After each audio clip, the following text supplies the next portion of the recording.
আপনি সে আওয়ামী স্টাইলের কথা এখন শুরু করেছেন কেন? খুব সাবধান হয়ে কথা বলবেন। কোন জায়গায় হাত দিয়েছেন? ধর্ম ব্যবসায়ী আমরা না। ভোট যখন আসে তখন টুপি কিনে মসজিদে যান, এটাই হলো ধর্ম ব্যবসা। একটু আগায় তো আরেকটা ঝামেলা। ফলে বাংলাদেশের সরকার, অন্তর্বর্তীকালীন সরকারকে একটি অবাধ, একটি নিরপেক্ষ গ্রহণযোগ্য নির্বাচনের পথেও যেমন ষড়যন্ত্র আছে, তেমনি আওয়ামী লীগ পতিত স্বৈরাচার বিদায় নেওয়ার পরেও এখন আওয়ামী লীগ রাজনীতির ময়দানে নেই, তারা পালিয়ে গেছে। 300 এমপি, এত মন্ত্রী কেউ খুঁজে পাওয়া যাচ্ছে না।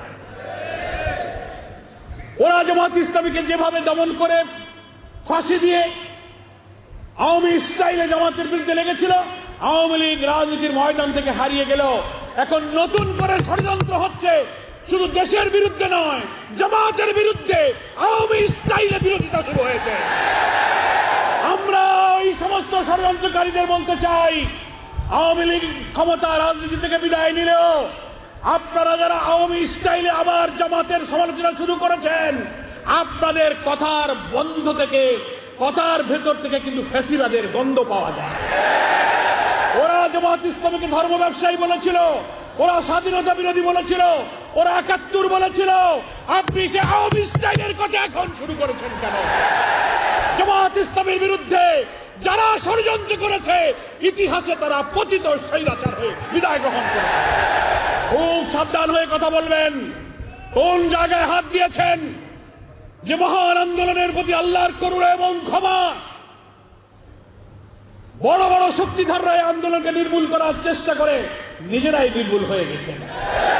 আপনারা সেই অপরিণামদর্শী পথে পা বাড়াবেন না, আপনাদেরকে কিন্তু সেই পথেই হয়তো পরিণাম ভোগ করতে হবে। ধর্ম ব্যবসায়ী আমরা না, আমরাই বরং ধর্মকে মানি এবং ধর্মের ভিত্তিতে, ইসলামী আদর্শের ভিত্তিতে জীবন গড়ি এবং সমাজ গড়তে চাই। আমরা ধর্ম ভিত্তিক রাজনীতি করি। আর যারা ব্যক্তিগত জীবনে, পারিবারিক জীবনে, সামাজিক জীবনে ধর্ম মানেন না, কিন্তু ভোট যখন আসে তখন টুপি কিনে মসজিদে যান, এটাই হলো ধর্ম ব্যবসা। সারা বছর নামাজ নাই, রোজা নাই, দান নাই, খয়রাত নাই, ভোটের সময় আসে নতুন পাঞ্জাবি, নতুন টুপি, ঘন ঘন মসজিদ, পকেটে আতর, জায়নামাজ, মাশাআল্লাহ, সুবহানাল্লাহ, ইন্নালিল্লাহ, আলহামদুলিল্লাহ, মুসাফা, কুলাকুলি। এইটার নাম হলো ধর্ম ব্যবসা। আমরা ভোটের সময় ধর্ম মানি না, সারা বছর 12 মাস আল্লাহর গোলামি করি, 12 মাস আল্লাহর ইবাদত করি। ভোটের মৌসুম সামনে রেখে যারা ইবাদত করেন, তারাই হচ্ছেন ধর্ম ব্যবসায়ী। স্বাধীনতার 53 বছর পর স্বাধীনতার পক্ষ বিপক্ষ ধোয়া তুলে জামাত ইসলামীকে যদি সাইজ করতে চান, তো যারা সাইজ করতেছেন তারাই সাইজ হয়ে গেছে। স্বাধীনতার 53 বছর পর এই জাতির মধ্যে কোন প্রশ্ন তুলে অনৈক্য বিভেদ তৈরি করার এই ষড়যন্ত্রকে আমরা দেশের বিরুদ্ধে ষড়যন্ত্র মনে করি। দুঃখের সাথে বলতে চাই, বাংলাদেশের স্বাধীনতার অনেক পরে স্বাধীন হওয়া মালয়েশিয়া, সিঙ্গাপুরে, এখন আমরা তো শুরু করেছি, কিন্তু আমাদের সামনে দুইটা চ্যালেঞ্জ। একটা হলো অন্তর্বর্তীকালীন সরকার ক্ষমতায় এসে নতুন নির্বাচনের জন্য একটা পথে যাত্রা শুরু করেছেন। কি বলেন? 5 মাস হলো ক্ষমতায় আসার পরপরই একটার পর একটা চ্যালেঞ্জ। কি দেখছেন না আপনারা? 4টা প্রতিবিপ্লবের চেষ্টা করা হয়েছে, পাল্টা কু, জুডিশিয়াল কু, আনসার কাণ্ড, এই দাবি সেই দাবি, হিন্দু মুসলিম বৌদ্ধ ভাইদেরকে নিয়ে রাজনৈতিক খেলা, সচিবালয়ে আগুন। এ সরকারকেও স্বস্তির সাথে দেশ চালাতে দিচ্ছে না। অসংখ্য নেতাদেরকে গ্রেফতার করে বৃদ্ধ বয়সে তিলে তিলে কারাগারে মৃত্যুর মুখে ঠেলে দেওয়া হয়েছে এবং আমাদের প্রিয় 5 জন নেতাকে ফাঁসিতে ঝুলিয়ে হত্যা করা হয়েছে। আমাদের সব আন্দোলন সংগ্রামকে তছনছ করে দিয়ে আমাদেরকে তারা মনে করেছিল যে এদেশে শুধু হাসিনাই যতদিন বেঁচে থাকবে সেই শুধু দেশ শাসন করবে। মানুষ হতাশ হয়ে গিয়েছিল। 3টা নির্বাচনে মানুষ ভোট দিতে পারে না, কোনো আন্দোলন সফল হয় না, হরতাল সফল হয় না, বিক্ষোভ সফল হয় না, জোট সফল হয় না। মানুষ আমাদের, আপনাদের রাস্তাঘাটে দেখলে জিজ্ঞেস করতো যে আপনারা কি করলেন, এ বোধহয় আর যাবে না, এ মরে না যাওয়া পর্যন্ত বিদায় হবে না। কি এরকম কথা বলতো না? কত মানুষ যে চোখের পানি ফেলেছে, সেজদায় গিয়ে অশ্রুসিক্ত হয়েছে।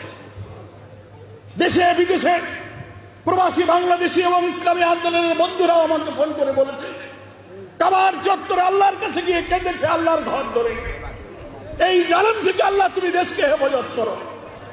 কত মা, কত স্ত্রী, কত শিশুর চোখের পানি, কত বাপ হারা, স্বামী হারা, সন্তান হারা পিতার চোখের পানি এই জমিনে পড়েছে। আপনারা আমরাও জুলুমে জুলুমে আমরা যখন অতিষ্ঠ হয়ে যাচ্ছি, কারাগারগুলো যখন ইসলামী আন্দোলনের কর্মীতে কারাগারগুলো পরিপূর্ণ হয়েছে, একের পর এক শাহাদাত হচ্ছে, মানুষ বাড়ি ঘরে থাকতে পারছে না, ব্যবসা বাণিজ্য, চাকরি বাকরি, আমাদের সোলার ছেলেদের লেখাপড়া সব তছনছ হয়ে যাচ্ছে। একটা কালো যুগ আমরা পার করছিলাম। নিজেরাই যখন আল্লাহর কাছে নামাজ পড়ে অবসরে আল্লাহর কাছে ইবাদত করেছি, হাত পেতে মোনাজাত করেছি, আপনারা আমরা কত কাকুতি বিনতি করে, কাউকে বলা যায় না, শুধু আল্লাহকেই বলা যায়, এমন করে আমরা আল্লাহকে বলেছি, আল্লাহ এই জাতিকে তুমি উদ্ধার করো, আমাদের নেতাদের এই শাহাদাতকে তুমি কবুল করো। আমরা জানি না আল্লাহ তাআলা কার চোখের পানি কবুল করেছেন, কার ইখলাসকে কবুল করেছেন, কার ফাঁসিকে, কার শাহাদাতকে মঞ্জুর করেছেন আমরা জানি না।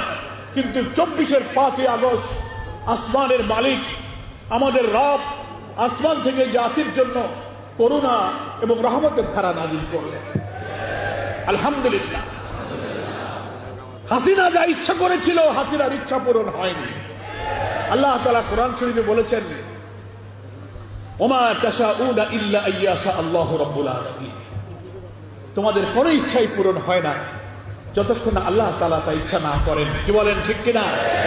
ও চেয়েছিল বাংলাদেশ থেকে ইসলামী আন্দোলন, ইসলামী শক্তিকে নির্মূল করে দেবে।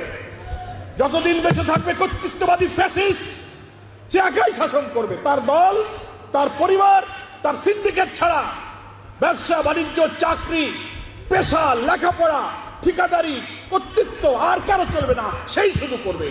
এই কর্তৃত্ববাদী ফ্যাসিবাদের দিকে দেশ ধাবিত হয়েছিল। কিন্তু 17-18 বছরের চোখের পানি আন্দোলন, কষ্ট ত্যাগ, নিরপরাধ নিরীহ আল্লাহর নেক বান্দাদের ফাঁসিতে ঝুলিয়ে হত্যা করা হয়েছে। যারা জীবনে একটা মিথ্যা কথা বলে নাই, একটা টাকা হারাম খাই নাই, কাউকে কষ্ট দেয় নাই, 70-80-90 বছর বয়সের বৃদ্ধদেরকে তুমি হত্যা করেছো, ফাঁসিতে ঝুলিয়ে দিয়েছ। আল্লাহর আরশ কেঁপে উঠেছে, কিন্তু হাসিনার হৃদয় কাঁপেনি।